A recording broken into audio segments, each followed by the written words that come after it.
We'll get started. So this is the continuation of the of the um,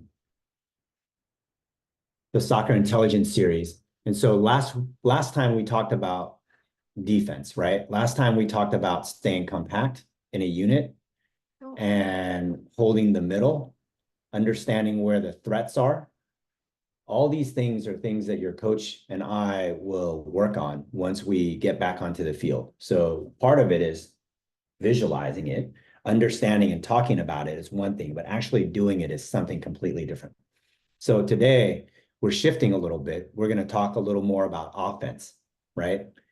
And the offensive structure. So ideally for us, like I said at the very beginning of this whole series, the most important area for us are the three center mids right here, right? The diamond that is formed with these three, and where they move dictates a lot of what we are what we're going to be working on. So if you look at this offensive structure, what is the key to how we play? We are compact in the sense that we're squished, right? For the time being, that's what we're going to do. Once we start putting in plays and trying to manipulate the other team, we'll change that up a little bit, where the forwards spread out and there's more distance. But typically, if we look at it from the defensive line and the midfield line, we shouldn't be more than 10 to 15 yards apart max, depending on the size of the field, right? And why is this important? Because when you're compact, it helps with transition. Transition, the game of soccer is not always going forward and scoring and coming back and playing defense. It's a transition game where you win the ball, you lose the ball, you win the ball, you lose the ball. And each time you're progressing or you're moving into a formation that defends our goal, right?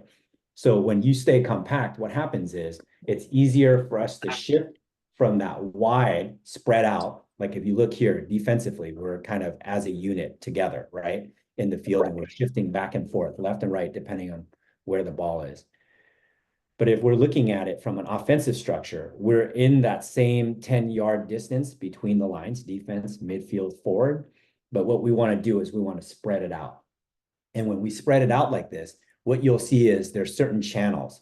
If I drew a line on here across these little channels, you see that we cover the horizontal width of the field.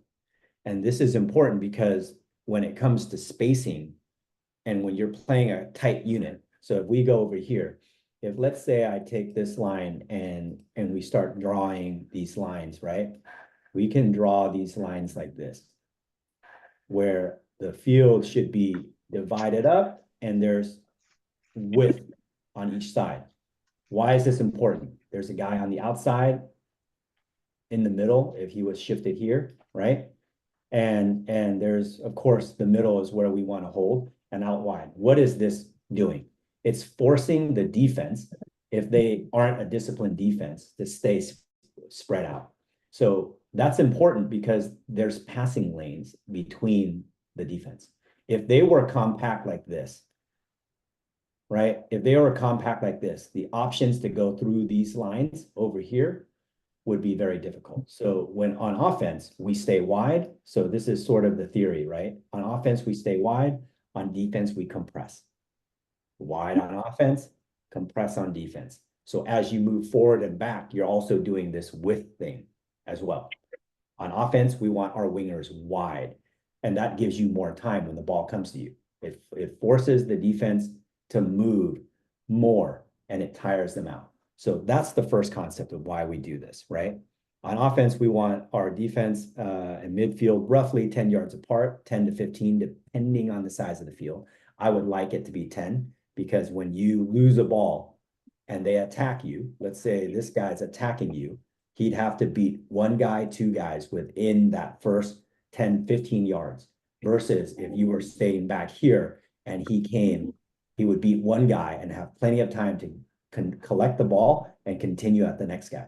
So we want to kind of layer that a little bit, right? So let me remove these real quick. So that's partly why this is important. And also on an offensive side, if you think the easiest way to progress the ball closest to the other goal to get into this area, right? This is the danger area that we want to be in, right? In order to get it here, if you're going straight down the middle with the ball, guess what their defense is going to do? They're going to do this. They're going to collapse, and it's going to be a very tight spot for you to get through, right? However, if you attack on the flank, easiest to attack, you can tell that even if the ball's over here and our left forward has it, he'll probably have someone chasing him and one potentially other person. But these guys are just going to shift. So even though they're not going to all run to you like an 8U game, right? They're going to still stay in their position. So that means there's less opposition in this area. So you want to be attacking down these flanks in order to get it here. You'll progress the ball fastest down the wing. And that is why we want to have our wingers to be quick and to be able to go down the flank as quickly as possible. Yes, Andre. Do you have a question? Yes. So when we have the ball, we want to tire the other opponents that so when we tire them, we can, dribble past them. Yeah. Well, it's not just dribbling. I'll talk more about that in a little bit. But yes, if they get tired, guess what happens? When you get tired in the game, two things happen. A, you're not covering the space that you're supposed to. And B, mentally, you're not concentrating the entire time, which means you're going to be out of position. And so this is the next part that I kind of want to talk about when we go down here. So the other thing that I want, the other concept that I want to kind of share here is exploiting space. I know there's only 7 players here, but the concept is still the same. I kept it the same because I didn't want to rebuild this whole thing. Our team and all 4 teams do this a lot. You guys pass the ball and then you stand there and you watch. And everyone's like, oh my gosh, look, I just gave a perfect ball. And you're watching. That can't be the case. You're constantly moving. And if this is any indication, this is my best representation of what's exploit open space or not. Anything in this yellow area is open space, right? Anything that, and this is assuming that we're just playing on the ground. If you are able to play in the air, which we haven't worked on yet, then it opens up spaces behind here as well. But for the most part, if we're just keeping it on the turf and we're just playing the ball on the ground, whenever you pass a ball, your job is to try to find a space like where LM is here. He was here, he was behind this guy, and therefore each one of these OP or opposition is actually casting a shadow on the field, right? And so when they cast the shadow on the field, if you're anywhere close to that area, you are not open.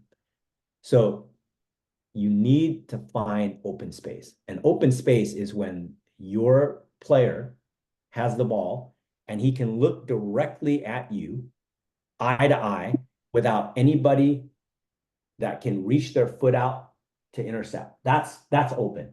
If you're standing slightly behind somebody, or if you're 3 people deep behind someone, he's not going to find you, right? So it's very important that you're constantly seeking the movement into these open spaces. So for example, if CM, center mid, has the option, then the left midfielder would try to move into this A area. The forward would shift. And the reason why there's only this tiny sliver is because this guy casts a big shadow and this guy casts the other shadow. And therefore the only ball is through this space. And so he has to shift from here to here. Likewise, on this side, the right midfielder has to move into the C area because this is the area where the light shines through. So if you cast, so there's a light right here. If I put my hand up, it'll cover the light to my face. Just think of it as the same way with the opponent. If they're in your way, you're not open. You need to find an open space. And here's the other thing. Each and every single player whether you're on the ball or not, is responsible to be an option. Just because you're behind, like for example, LB, doesn't necessarily, or RB, left back, right back, doesn't necessarily mean you're out of the play. You still have to shift if this center midfield somehow turns back and needs an outlet, right? But you're shifting with the intention of keeping balance on the team, right? And also thinking of the second calculus point is the transition. Am I in a good position where if we lost the ball, I can still come back to defend? So there's a lot of things going on in your head when you, and if you think about it, the player that has the ball in an entire game will probably touch the ball for about 2 minutes. 2 minutes. That means every time you touch the ball, they start a clock, that you stop, they stop the clock. In an hour game, in a 90-minute game, like a player like Messi touches it for maybe 6 minutes. So if you think it's a 90-minute game and he touches it for 6 minutes, the entire other 94 minutes that he's out there, he's moving. He's assessing the game. He's playing without the ball. And this is very important for us to understand, right? So let me kind of move down here. The other concept, when we're looking at it from the line of attack, right? If you drew a line through their forwards and you drew a line through their midfield and you drew a line through their defense, that's only 3 lines that you have to beat. So if you are trying to dribble through, let's say, right? You're dribbling through the first line, you beat actually 2 guys. You dribble through the second line, you beat 5 guys. You dribble through the third line, you beat 8 players, because each line that you pass equates to 2. Now, is dribbling the fastest way? No, it's not. Dribbling is not the fastest way. If you were able to pass the ball from the A option, let's say he gets it to the defensive mid, he beat 2 players. If he passed it to the center mid here, he's actually beating these 2 and these 3, because this center mid can turn, right? So he's beating 5 players with 1 pass. If he goes direct from here all the way up to our forward, and our forward's able to turn and go, then he's actually beating with 1 pass 8 players on the field. That is not to say you're trying to bang the ball down the field. We're not playing kickball. We're playing position. But the concept in the game is you have to realize wherever you are on the field, if you're a midfielder, you actually only have roughly in this formation, if they played a 3-3-2, you're only beating 6 players. If you're in the back, you're beating 8, 9 players, right? If we're not including the keeper. So think about that. Don't be overwhelmed. Think about it from a line perspective. Like if I bypass their midfield, I'm beating 5 or 6 guys, depending on their formation, right? So that's also another concept, so that you don't freak out. It's not you against 11 players. Chances are, if you were dribbling down this side, you'd beat 3 players max, and you'd be on goal. That's if you're dribbling. But if you're passing it through, it's the same thing. You're not beating all 9 guys. So it's just a concept that I wanted to kind of share with you. And it's relevant when we start thinking about our passing pattern. So I've watched a lot of you. And the biggest problem that I see is you don't have confidence in your teammates, right? No So puedes hacer 2 a la misma vez, que ya acabes el Zoom. From a teammate's perspective, you have to be able to understand that they're there to support you. Just because you have the ball, you have to understand that when you release the ball, it releases pressure. So I gave this slide right here as an idea of how to easily beat people. If you're trying to dribble people, you're expending a lot of energy, and the game is long, right? So it's more ideal to look for opportunity. It's more ideal to look for opportunities to combine with your teammates to get past them. For example, the give, you run, they pass it back, give and go. A lot of teams do this against us. And our thing is, as a defender, and you're guarding the ball, you got to make a decision. Most of the time, stay with your runner. Don't look at the ball because somebody should shift to come to that position, unless you're in the defensive third and you have to go for the ball, right? But generally speaking, stay with your runner. There's also the opportunity here for a pass and a pass. For you to try to, as a left back, to try to beat two players, probably unlikely. And the more you do that, your teammates are going to stand. If they know that you're going to pass the ball, Andre, please stop. Do not draw on the screen, or I'm going to ask you to leave. So the thing here is that you want to have the ability to pass the ball through their lines quickly. Ideally, to progress the ball down the field, scenario 3, which is pass and pass, is the best, right? There's also other things that we'll work on, like pass. You don't move, the other person moves, progresses, and then gets the ball back. It's okay to give the ball back to the person that just gave it to you.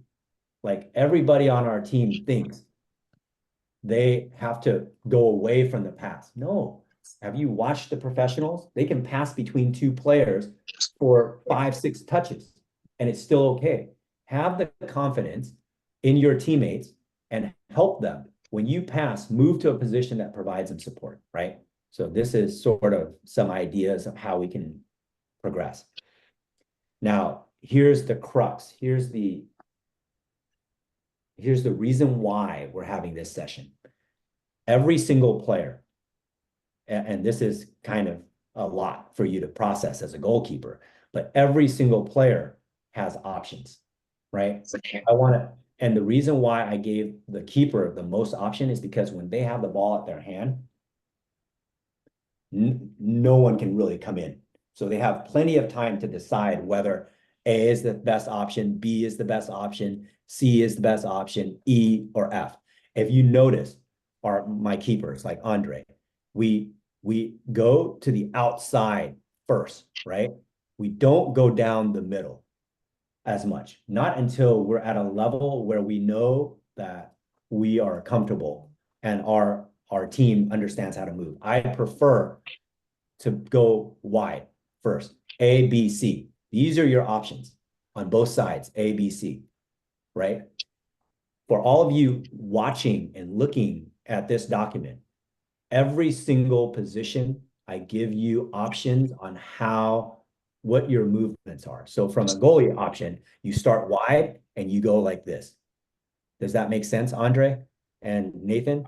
You go from the outside up. And for this one, it's like a big kick forward for our forwards to go. But generally speaking, we're going to our defenders, to our wingers first. If you look directly to the defender, directly to winger, or into a space for the wingers to run. That is my preferred way of moving. If you have full opportunity where you see a center midfield with nobody around them, yes, you can have this option. Or you can have the option to the defensive mid. Or if they've been pressing us a lot, that means they're constant pressure on us and we want to release pressure, goalies can go far, which is a big boot up the field. Got it? And so these are the options. A, play wide to defenders. B, wide to wingers' feet. Spring the winger down the line. Go directly over the top to the forward. Throw the ball to the center mid or roll the ball to the defensive mid. It goes in this order from A to F. And Andre, it's not, or any keeper, it's not mandatory. If you don't see A is on, because like if you have the ball, let's say you have the ball here. 1 second. If you have the ball here and this guy, the two defenders are here and they have their forwards right here pressing, this is not the right option, right? So we have to be smart about that, and you have to read the game. Just because these are the options, you have to read the game. Hey, is there a forward next to me? Is the winger's feet the best option to go farther away, right? To go farther away. So this here is what the goalkeeper is thinking. Now, next screen. This looks crazy, I know. This is how everybody else besides the keeper needs to think, right? here's our horseshoe shape. Look at where our defenders are. They're not standing out here, right? They're not out here. They're inside the box. They're actually here inside the box. The wingers are here outside on the top of the 18, angled in. The center mid is looking here. Look at how we look. It's a very similar shape, and I'm going to try to do it from the perspective. So, and our forward, we want to press high. We want to leave this gap right here. We want this gap to exist. So if they were playing, they would press up. They would press up. Most likely, what they would do is this. They would press up like this, right? This is how they would play. Most teams would play. What we want to do is we want to create this space right here. This is our escape route. This is where this guy turns. This is where we are trying to get the ball to. So if you look at this, the ball actually goes out and you can play this pattern back and forth, right? Keeper, it's very important that you stay on your feet so you can receive this. It can also go into the midfield. So the idea here is the horseshoe shape that we work on. You should not, as a defender, feel the pressure that I need to get rid of the ball, because a lot of you freak out when someone's on you. The reality is that just means you need to get to a level where you feel comfortable on the ball, where you can control it, where if they press, let's say they press here, you pass it out here. He presses here, you press out here, he comes here, this guy moves back to receive, and this is how we're playing out, right? If they're really good with their press and it comes out here, and let's say this guy starts, instead of looking at you, he turns and starts running there to press, guess what this guy is supposed to do? He comes here. Why? Because there is two options now. If that's over here, you're shifting in so that you have an outlet, right? This ball can come back here for the big boot out, or it can come back here and we can recycle to the other side. You should never be in a state of panic, because here's the reason why. Look at count 1, 2, 3, 4, 5, 6. We have 6 players. Is this like Rondo? This is exactly like Rondo. They have 3. 6 players to 3. There should always be 3 open options. That means if you're not moving for your teammate, you're not doing your job, right? You understand? Yes, Landon. You have to unmute yourself and then ask the question. So, wait, can I write real quick? Because I need to write, like, to show where the, Go for it. well, okay. So when the ball moves like this, I mean, when the ball moves, the entire team will shift. Well, our team, when someone moves like this, our team will shift this way. It's not, we're not shifting.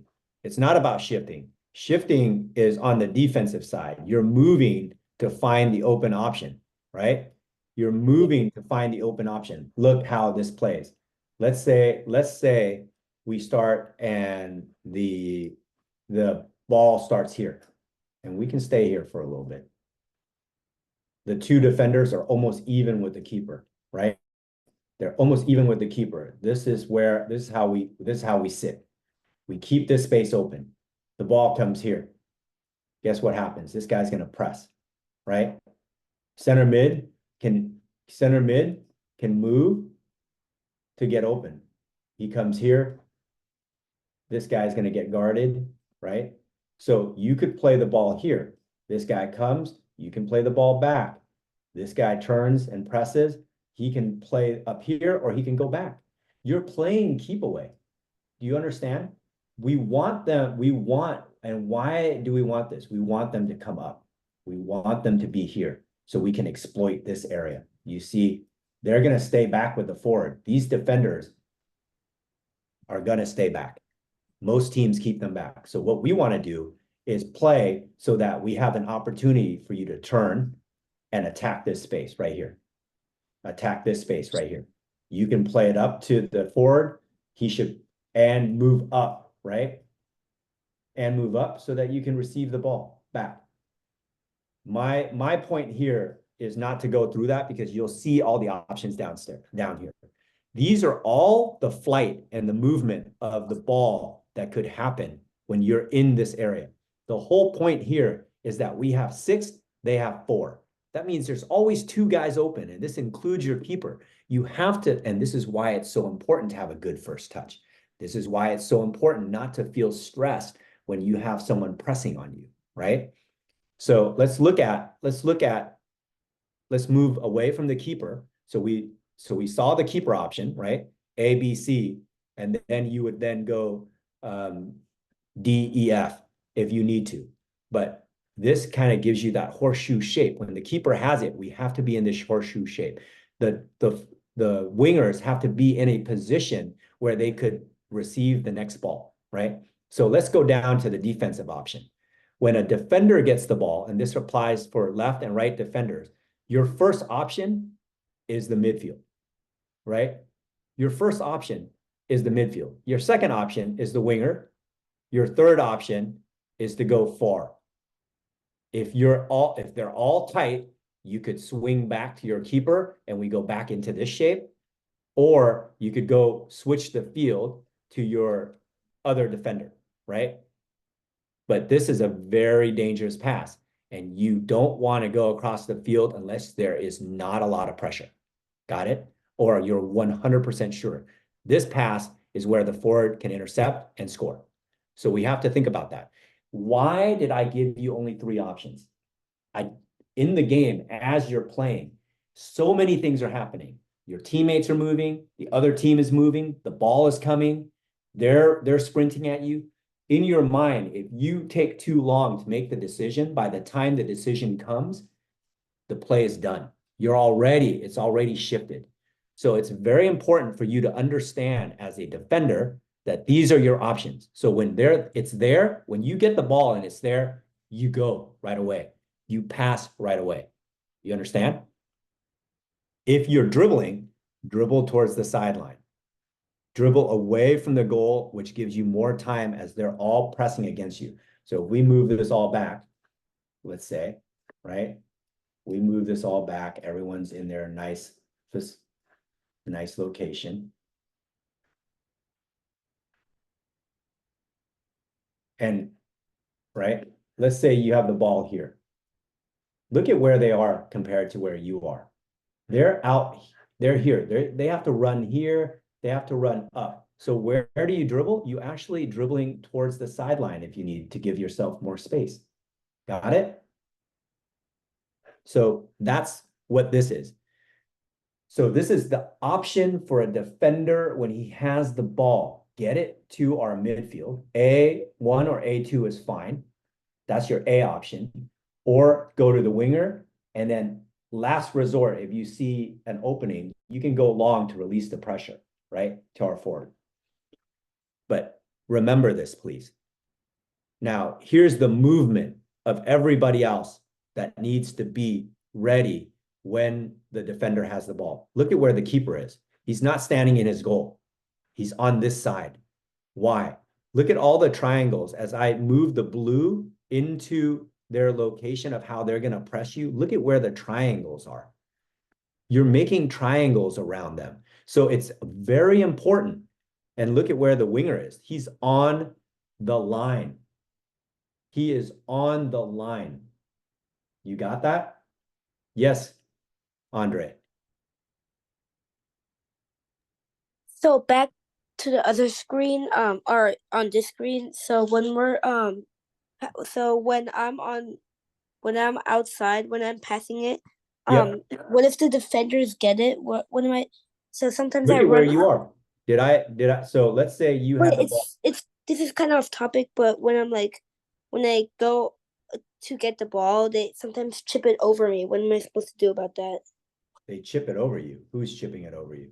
So sometimes when I go and slide to go get the ball and they still have the ball, they sometimes chip it over me and they score. Oh, I mean, if you're doing what you're supposed to do, let's say you have the ball here, you pass it out to him. His first thought is, do I get it to the midfield or center mid? And then here's my first option, here's my second option, and then you got to shift here to receive this ball, because if he's here, this guy is pressing, right? If he needs an outlet and you're standing here, he might intercept. But if you're standing here, the angle, he's not going to intercept this ball, and then you can shift it to this side. You see what this is? This is exactly what this diagram is about, right? So we shift. The idea here is to create triangles or squares, or I guess this is not a square, but like a four-sided shape, a rhombus, I guess. But the idea here is you have to create these passing channels for your teammates to release pressure. If you're just standing there and you're going, well, I guess Aaron has the ball. Good luck, Aaron. Go figure it out. No, you gotta move, right? You have to constantly shift, because why?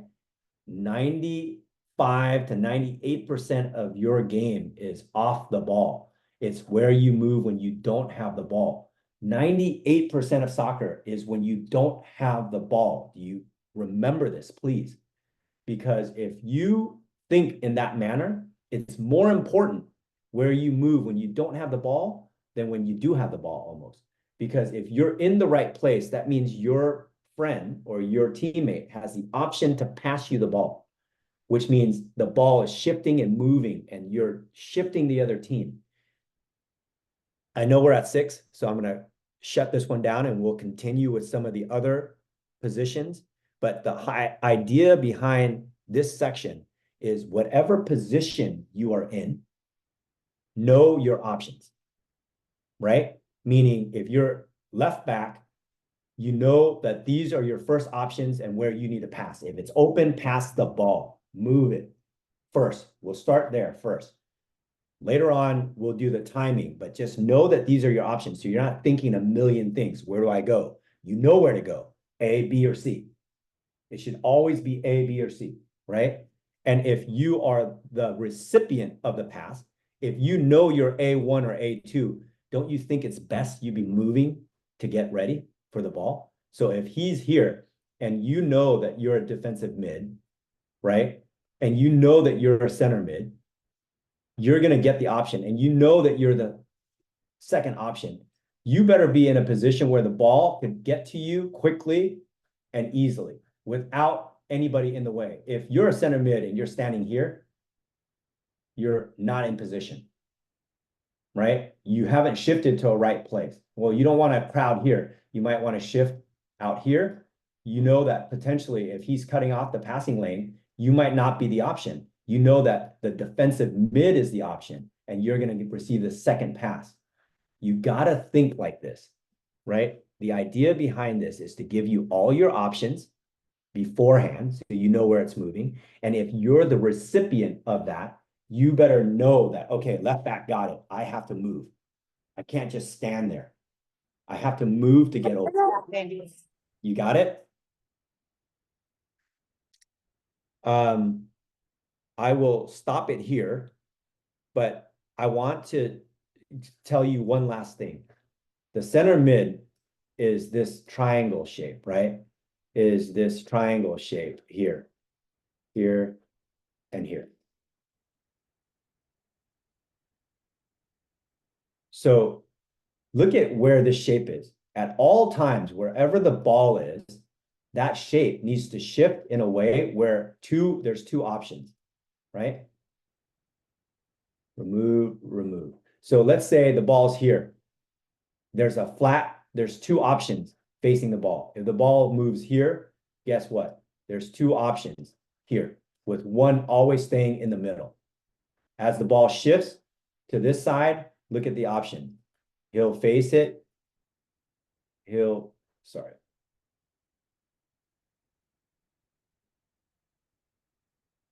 face here.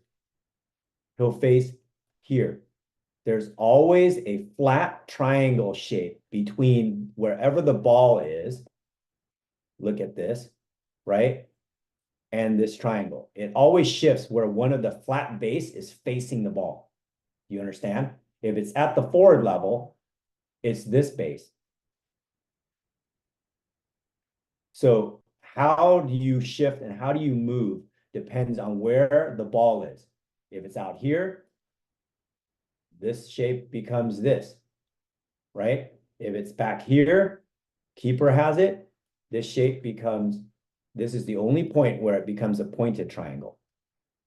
Facing is when the keeper has it. But if it shifts here, here's the flat part.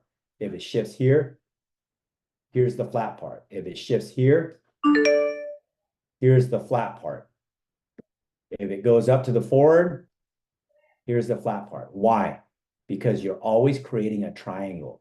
You're always creating a triangle. All right, I'm going to stop it there. And I'm going to take a few questions, and then we can end this session. And then we'll start up on the next one. I'll stop sharing. Does that make sense, everyone? Head nod, head nod. Kind of. Recognize Yeah. where, so when you're looking at this chart, I don't want you to just think about your position.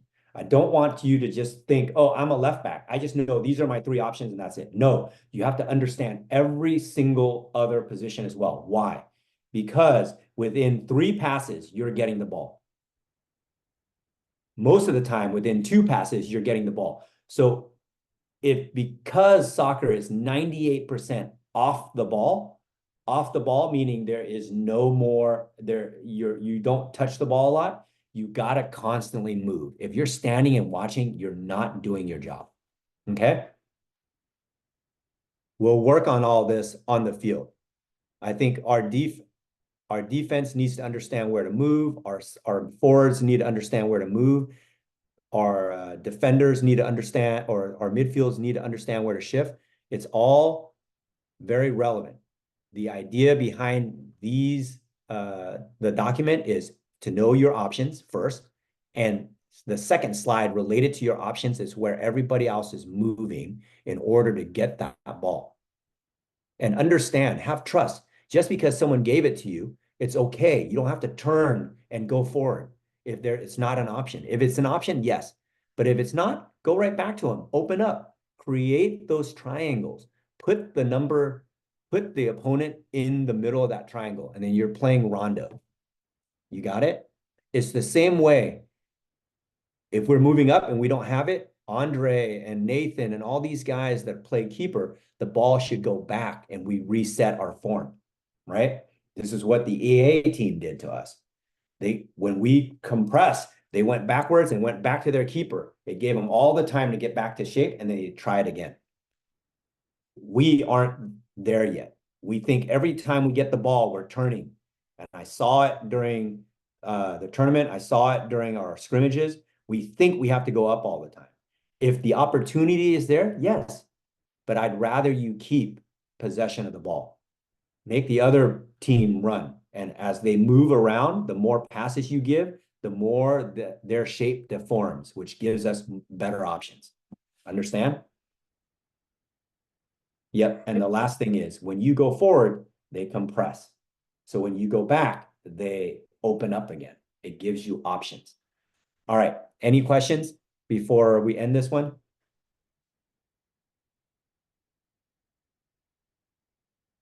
Yes, Landon.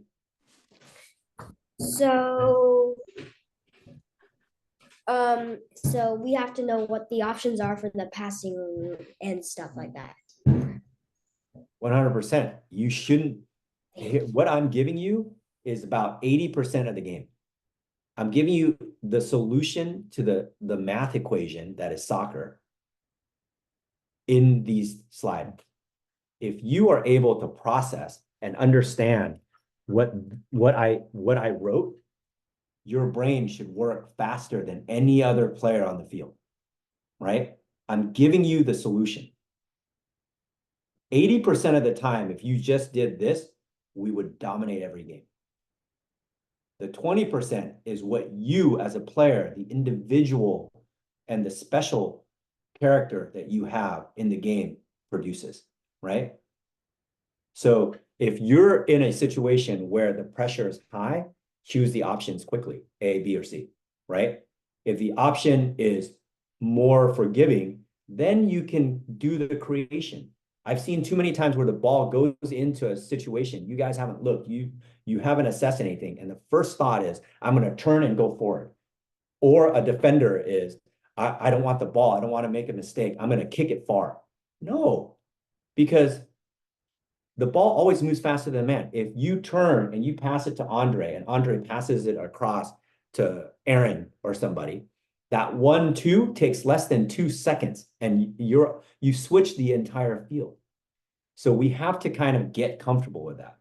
And it requires you to have A, very good touch, B, the ability to pass with both feet, and C, the confidence to know that when you have the ball at your feet, it's yours. Right? Don't be scared. All right. Any other questions? All right. So what I would like for you to do is go back to this document and look at your position. The first thing, figure out all your offensive options, A, B, C, A, B, C, A, B, C. Memorize that. And then memorize the players that play in those positions or get subbed into those positions. Because then the minute you look up, your decision-making should be like that. A, B, or C. Usually A is off, B is there. Rarely will you get to C at this level, right? But it's there. Once you do that, the next thought in your mind is, where do I need to move to support that player? That's all you need to do for the time being. And then we'll go onto the soccer field and we're going to shadow box this entire concept. You need to feel comfortable knowing that it's okay. I might be close to my goal, but I have control of the ball. It's the other player's job to take it away from me, right? So we'll leave it at that. We'll continue on with some of the other positions, and you'll see where they all move. And then this is what we got to start doing in the games, right? You guys played some good teams already. You've seen how they move. They're not even this organized. Just because the ball is on the other side of the field, you should be anticipating where the ball is. Will we lose the ball? Am I in the right position? Am I in a position to support? Am I in a position to attack? And if the answer is no, move to a place. But use the guidance of the document to connect. You're going to remember it, but on the field, it's very dynamic. So we got to train it, right? That's the next step. Training this so that it's in your mind. Once we're all on the same page, oh my goodness, you guys are going to destroy teams. You're going to destroy teams because there's nobody out there, not even the galaxy that I watched, that does this. They're all individuals that have slight understanding. So 4 or 5 players might understand, and then the rest are just standing and watching. That's not us. We should all be moving, right? And even if you leave our team and you go to another team, high school, another club, whatever, if you understand this concept, you're already ahead of the game. If you understand this document, you're already 30% better than any player at your age. All right, we'll leave it at that, and we'll continue again next Wednesday, okay? Thank you. Bye. Yep, Thank I'll talk to you you. guys later. Bye. Thank you. Bye. Bye. Bye. Bye.